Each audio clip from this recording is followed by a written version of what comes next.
Hello everyone, welcome to Clatwaves. This is Nakar's 26 batch in which we covers whole Clat 2026 syllabus for free. This is your logical reasoning class and this is your third session of assumption based questions.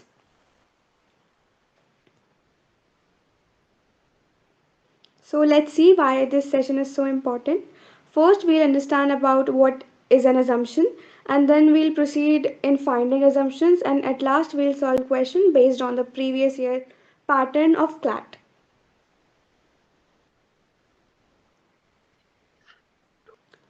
So let's start. An assumption is an unstated premise that supports the conclusion of an argument. जो assumption होता है वो unstated premise होता है, वो कहीं पर भी given नहीं होता, लेकिन वो हमें अपने आप से assume करनी पड़ती है वो चीज़, and that supports our conclusion. It is something that the author takes for granted or believes to be true without explicitly stating it. एक ऐसा प्रेमिस होता है जिसको ऑथर फॉर ग्रांटेड ले लेता है, इतनी बेसिक चीज़ होती है कि ऑथर अज्यूम कर लेता है कि उसके रीडर्स को ये चीज़ पहले से पता होगी. So that is your assumption, the unstated premise which supports your conclusion. Second, assumption act as the foundation of an argument connecting the given premise to the conclusion. तो जो आपका अजम्पशन होता है वो आपके प्रेमिस और कंक्लूजन को जोड़ने का काम करता है. प्रेमिस में आपके कुछ इन्फॉर्मेशन दी हुई होती है, कुछ फैक्ट्स दिए होते हैं, उसके बेसिस पे जो रिजल्ट निकलता है दैट इज़ योर कंक्लूजन. अब आप उस फैक्ट से उस रिजल्ट तक कैसे पहुंचे, उसके बीच का जो भी प्रोसेस होता है that is your assumption. Okay, तो अब इसका एग्जाम्पल देख लेते हैं. आपका एक आर्ग्यूमेंट दिया हुआ है, the government should ban plastic bags because they harm the environment. अब इसकी हमें अजम्पशन फाइंड करनी है. तो एक कोई भी आर्ग्यूमेंट है उसके कितनी भी अजम्पशंस हो सकती हैं. एक जो कंक्लूजन होता है वो सिर्फ एक यूनिक कंक्लूजन होता है, एक ही कंक्लूजन होगा एक आर्ग्यूमेंट का, लेकिन एक आर्ग्यूमेंट के काफ़ी सारी अजम्पशंस हो सकती हैं, इनफाइनाइट अजम्पशंस हो सकती हैं. तो जैसे ये आर्ग्यूमेंट है कि गवर्नमेंट को प्लास्टिक बैग्स बैन कर देने चाहिए क्योंकि वो इन्वायरमेंट को हार्म पहुंचाते हैं. तो इसके हम कई सारी अजम्पशंस निकाल सकते हैं कि जैसे जो गवर्नमेंट है उसके पास अथॉरिटी है कि वो प्लास्टिक बैन कर सकती है, जो लोग हैं वो प्लास्टिक बैन के साथ कंप्लाई करेंगे. तो ऐसे हम कई सारी जो अजम्पशंस हैं वो फाइंड कर सकते हैं. अब आगे देखते हैं. नेक्स्ट,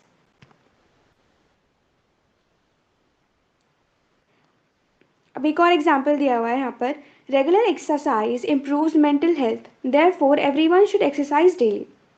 अब इसमें हमें प्रेमिस भी निकालना है, कंक्लूजन भी निकालना है और अजम्पशन भी निकालना है. तो प्रेमिस क्या होता है, फैक्ट, कोई भी इंफॉर्मेशन, कोई भी एविडेंस. पहली सेंटेंस देखिए आप, regular exercise improves mental health. ये कोई इन्फॉर्मेशन दे रहा है, कोई फैक्ट दे रहा है, तो ये आपका प्रेमिस हो जाएगा. फिर कंक्लूजन क्या होता है, जो भी रिजल्ट होता है. तो सेकंड सेंटेंस आपका कंक्लूजन हो जाएगा, therefore everyone should exercise daily. अब इससे अजम्पशन क्या निकाल सकते हैं, that people might have some mental issues और they would exercise daily if they have such kind of issues. तो इस तरीके से हम कई सारी अजम्पशंस जो है वो निकाल सकते हैं. अब देखते हैं कि इसके क्या क्या कैरेक्टरिस्टिक्स होती हैं. सबसे पहली और मोस्ट इंपॉर्टेंट, ये अनस्टेटेड होती हैं. अजम्पशन कभी भी पैसेज में आपको डायरेक्टली लिखी हुई नहीं मिलेगी, ये इम्प्लिसिट होती हैं और हमें उसको फाइंड करना होता है. इस चीज़ को ऑथर पहले से ही अज्यूम करके चलता है. Second, supports the conclusion. जो आपकी अजम्पशन होती है वो लिंक का काम करती है between your premise and conclusion, ये उन दोनों को जोड़ने का काम करती है. Third, necessary for validity. अगर आपकी अजम्पशन जो है वो फॉल्स हो जाती है तो आपका आर्ग्यूमेंट भी जो है वो इनवैलिड हो जाता है. क्यों? क्योंकि अजम्पशन ही आपके पूरे आर्ग्यूमेंट का बेस होती है. अगर आपका बेस ही खराब हो जाएगा तो आपका आर्ग्यूमेंट तो वैसे ही इनवैलिड हो जाएगा. तो अगर आपकी अजम्पशन फॉल्स है तो आपका आर्ग्यूमेंट भी फेल हो जाएगा. Last point, logical connection. जो अजम्पशन है वो एक कनेक्शन की तरह एक्ट करती है between what is stated, that is your premise, and what is concluded, that is your conclusion. तो आपके प्रेमिस और कंक्लूजन के बीच में ये एज अ ब्रिज की तरह काम करती है. अब आगे नेक्स्ट देखते हैं. अब आता है how to find assumptions. Assumption कैसे फाइंड करता है, नेक्स्ट स्लाइड में देखते हैं. अब पहला पॉइंट है identify the premise, the given statements और एविडेंस. सबसे पहले आप प्रेमिस देख लो, क्या क्या प्रेमिस दी हुई है, एंड कंक्लूजन फाइंड कर लो. इन दोनों की हेल्प से आपके पास एक मेन आइडिया आ जाएगा. अगर आपने मेन आइडिया निकाल लिया ना पूरे पैसेज का, तो आपका मोस्टली काम तो वही हो गया, क्योंकि जितने भी मोस्टली क्वेश्चंस होते हैं वो आपके मेन आइडिया के अराउंड ही रिवॉल्व करते हैं, डायरेक्टली होंगे या इनडायरेक्टली होंगे, लेकिन वो रिवॉल्व आपके मेन आइडिया के अराउंड ही करेंगे।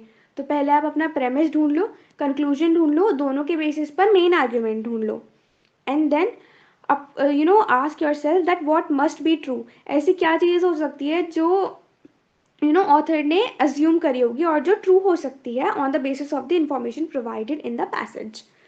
Next, determine what unstated idea connects to the premise to the conclusion. अब ये सोचो कि क्या अनस्टेटेड आइडिया है जो आपके प्रेमिस को आपके कंक्लूजन से जोड़ रहा है। That will be your assumption. Think about what the author is assuming to make the argument valid.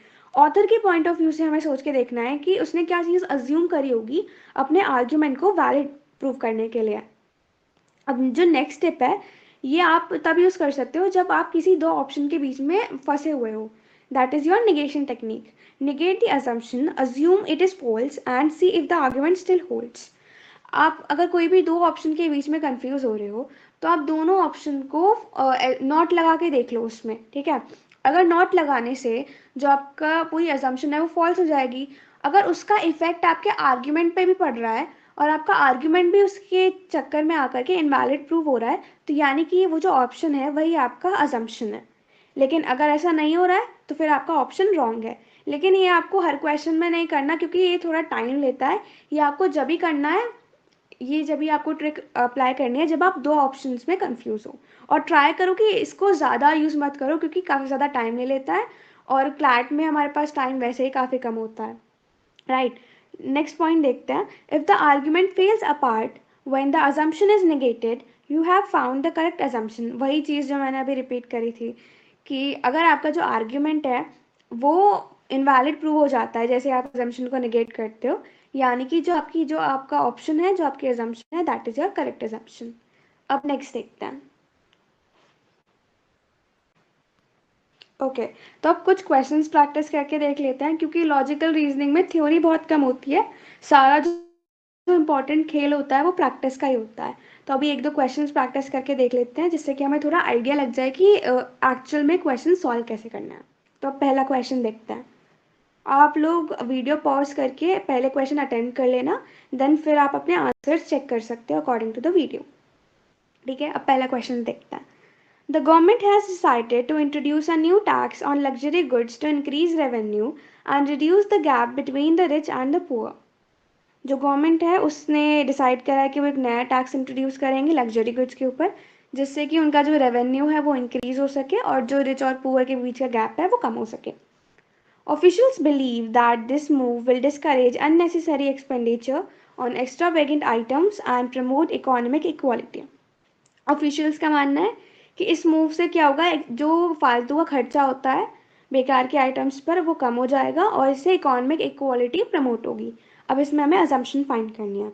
अब पहला ऑप्शन ए देखते हैं। People will stop buying luxury goods all together. इसमें ये बोल रहा है कि जो लोग हैं वो एकदम से ही लग्जरी गुड्स खरीदना बंद कर देंगे। So this option is way too extreme, कि लोग एकदम से ही लग्जरी गुड्स खरीदना बंद कर देंगे। All together word, it is an extreme word. तो ये हमारा ऑप्शन जो है एलिमिनेट हो जाएगा।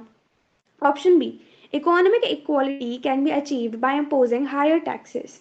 अब लास्ट वाली लाइन पढ़ोगे तो उसमें वही दिया हुआ है कि ऑफिशियल्स ने बोला कि अगर हम लोग टैक्स लगाएंगे तो इससे इकोनॉमिक इक्वालिटी प्रमोट होगी। ये यानी कि मैं अज्यूम कर सकती हूँ कि टैक्सेस लगाने से मैं इकोनॉमिक इक्वालिटी अचीव कर सकती हूँ। That can be my assumption, ठीक है। तो ऑप्शन बी को हम लोग कंसिडर कर सकते हैं, लेकिन बाकी ऑप्शंस भी देख लेते हैं। Option C, the government wants to discourage the sale of all goods. Government है वो चाहती है कि किसी भी गुड्स की सेल हो ही ना, ऑल गुड्स, किसी भी गुड्स की सेल ना हो। तो ये काफ़ी ज़्यादा एक्सट्रीम ऑप्शन हो गया, एलिमिनेट हो जाएगा। Option D, the rich will not find ways to avoid this tax. पहली बात, ये पैसेज से रेलिवेंट ही नहीं है। यहाँ हम टैक्स की बात कर रहे हैं पैसेज में, और यहाँ पे ये क्या बोल रहा है कि रिच के बारे में बात कर रहा है कि वो तरीके नहीं ढूंढ पाएंगे। तो इरेलीवेंट इन्फॉर्मेशन है, पैसेज से रिलेटेड इन्फॉर्मेशन नहीं है, तो एलिमिनेट हो जाएगा। तो आपका करेक्ट आंसर आता है option number B. Next question देखते हैं।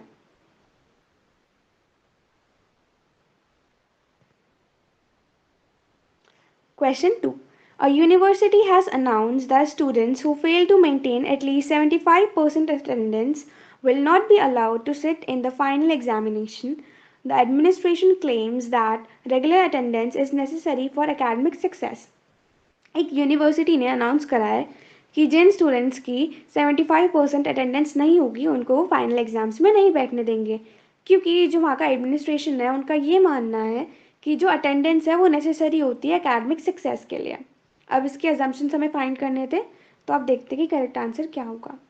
Option A, students who attend regularly perform better in exams. Okay, इसमें दिया हुआ है कि जो स्टूडेंट्स हैं वो जो रोज़ क्लासेस अटेंड करते हैं वो एग्जाम्स में बेटर परफॉर्म करते हैं। ये पैराग्राफ के अकॉर्डिंग ही चल रहा है, क्योंकि लास्ट लाइन आप देखोगे तो उसमें एडमिनिस्ट्रेशन ने ये बोला हुआ है कि अकेडमिक सक्सेस के लिए गुड अटेंडेंस जो है, रेगुलर अटेंडेंस जो है वो नेसेसरी है। और ऑप्शन ए में भी यही बोल रहा है कि जो स्टूडेंट्स हैं जो रेगुलरली क्लासेस अटेंड करते हैं वो आप एग्जाम्स में बेटर परफॉर्म करेंगे। तो ये चीज़ मैं लास्ट वाली लाइन से एज्यूम कर सकती हूँ। तो आपका ऑप्शन ए हम लोग कंसिडर कर सकते हैं। नेक्स्ट आता है option B, some students deliberately avoid attending classes. पर ये चीज़ मैं पैराग्राफ से कैसे मतलब जोड़ सकती हूँ, ये तो पैराग्राफ के बाहर की इंफॉर्मेशन जा रही है ना, तो ये आपका ऑप्शन एलिमिनेट हो जाएगा। अब आता है option C, only students with high attendance deserve to pass. खाली जो स्टूडेंट्स जिनके पास हाई अटेंडेंस है सिर्फ वही पास होना डिजर्व करता है, तो it is way too extreme, only word आ रहा है, तो एलिमिनेट हो जाएगा ये वाला ऑप्शन भी। Last option D, the university wants to increase its revenue through fines. हम पैसेज में किसकी बात कर रहे हैं, अटेंडेंस की, एग्जामिनेशंस की, एकेडमिक सक्सेस की। यहाँ पे किसकी बात हो रही है, रेवेन्यू की। तो यानी कि ये पैसेज से ये इंफॉर्मेशन मैच नहीं हो रही, इरेलीवेंट इंफॉर्मेशन है, तो इसको भी हम लोग एलिमिनेट कर देंगे। तो आपका कौन सा ऑप्शन बचा, option number A, that is your correct answer. Students who attend regularly perform better in exams. Next question देखते हैं। A bank has launched a special loan scheme for young entrepreneurs, believing that financial assistance at the right time can help them to establish successful businesses. इसमें दिया हुआ है कि जो banks हैं उन्होंने एक नई लोन की स्कीम निकाली है यंग एंटरप्रेन्योर्स के लिए, जो कि उनको फाइनेंशियल असिस्टेंस देगी राइट टाइम पर, जिससे कि वो अपने बिजनेसेस को अच्छे से इस्टेब्लिश कर पाएँ। अब इसकी असम्पशन हमें फाइंड करनी थी। ऑप्शन ए देखते हैं, many young entrepreneurs struggle due to lack of funds.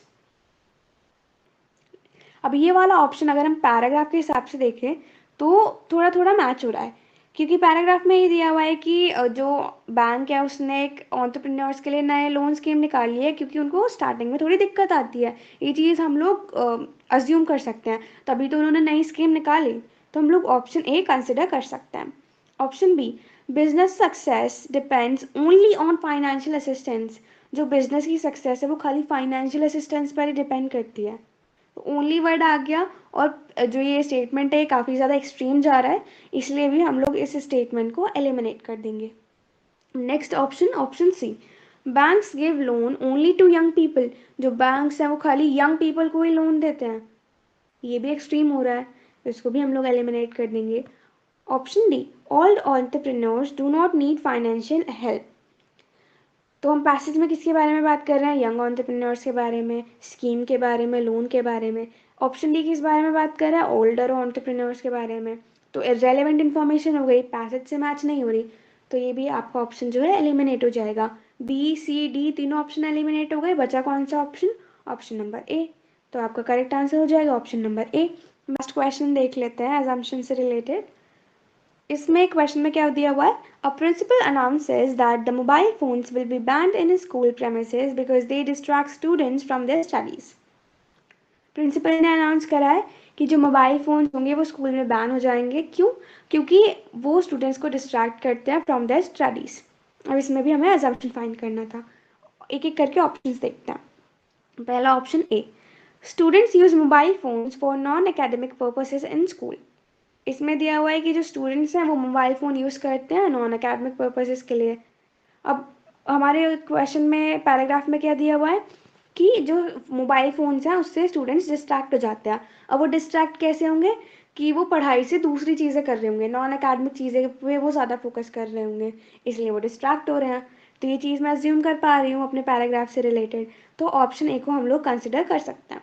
अब आता है option B, mobile phones are the only reason for students distraction. Mobile phones ही ओनली रीज़न है कि जिससे स्टूडेंट्स डिस्ट्रैक्ट होते हैं। ओनली आ गया, बिल्कुल एक्सट्रीम ऑप्शन चला गया, एलिमिनेट हो जाएगा। Option C, parents support the ban on mobile phones. अब पैराग्राफ में किसके बारे में बात हो रही है? प्रिंसिपल के बारे में बात हो रही है, मोबाइल फोन्स के बारे में बात हो रही है, स्टडीज़ के बारे में बात हो रही है, पेरेंट्स के बारे में तो बात हो ही नहीं रही। एक्स्ट्रा इन्फॉर्मेशन है, इरेलीवेंट इन्फॉर्मेशन है, तो ये भी हम लोग एलिमिनेट कर देंगे। अब आता है last option, option number D, school should control students personal life. यानी कि स्कूल्स को स्टूडेंट्स की पर्सनल लाइफ पे पूरा कंट्रोल करना चाहिए। ये बहुत ज़्यादा एक्सट्रीम जा रहा है, और पैराग्राफ में पर्सनल लाइफ के बारे में बात नहीं हो रही। पैराग्राफ में हम लोग बात कर रहे हैं फ़ोन के बारे में, क्योंकि वो स्टूडेंट्स को उनकी स्टडी से डिस्ट्रैक्ट करता है। तो एक तो इरेलीवेंट इन्फॉर्मेशन है और बहुत ज़्यादा एक्सट्रीम है। तो आपका ऑप्शन बी, सी, डी एलिमिनेट हो जाएगा। देन आपका करेक्ट आंसर आएगा option A, students use mobile phones for non academic purposes in school. तो आई होप आपको जो ये भी पूरा लेक्चर है वो समझ आया होगा। आपको पता चला होगा कि अजम्पशंस होते क्या हैं, उसको फाइंड कैसे करना है, एंड क्वेश्चन से भी आपको थोड़ा आइडिया लग गया होगा। तो इसको कॉन्सेप्ट को ज़्यादा अच्छा करने के लिए आपको प्रैक्टिस करनी चाहिए क्वेश्चंस की। जितने से जितने क्वेश्चंस प्रैक्टिस कर सकते हो आपको उतने प्रैक्टिस करने चाहिए, जिससे कि जो आपका ये कॉन्सेप्ट है और ज़्यादा स्ट्रॉन्ग होता चला जाए। Thank you.